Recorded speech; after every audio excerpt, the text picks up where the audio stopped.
A Delaware County school system is being asked some tough questions about a superintendent's departure. Right now at 6 o'clock, the issue he fought for that may have cost him his job. Good evening, everyone. I'm Jessica Dean. And I'm Nicole Brewer. Yuki Washington is off tonight. Now, the departure of the Upper Darby Superintendent Richard Dunlap has some calling for a federal investigation. Eyewitness News reporter Joe Holden is live in Upper Darby with more on that story. Joe?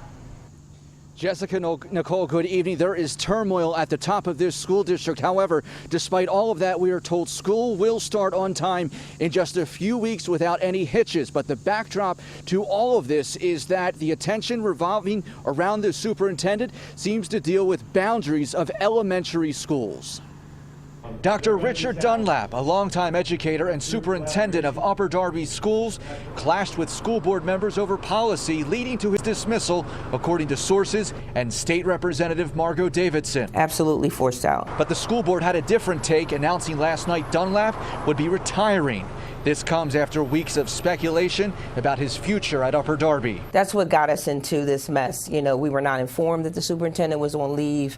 When reporters start to question, where's our superintendent, weeks before school start, they were told it was a personnel issue. He's on administrative leave. Davidson and sources say Dunlap ran afoul of the board.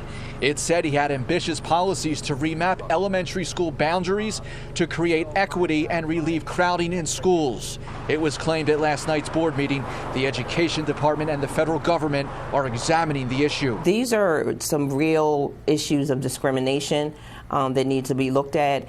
And Dr. Dunlap was just a breath of fresh air. All day we've been trying to get a comment from Upper Darby school officials. I even sent them this detailed email with questions like, where has the superintendent been?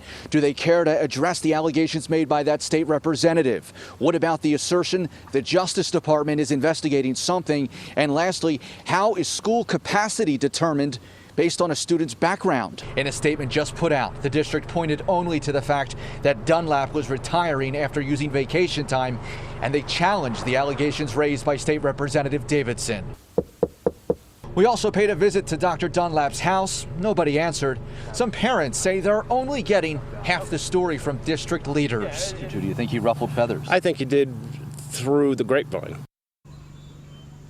Well, now in a statement from a district spokeswoman, she also challenged the comments of that state representative, saying that they were most likely politically motivated. Now, Dr. Dunlap will retire on September 7th.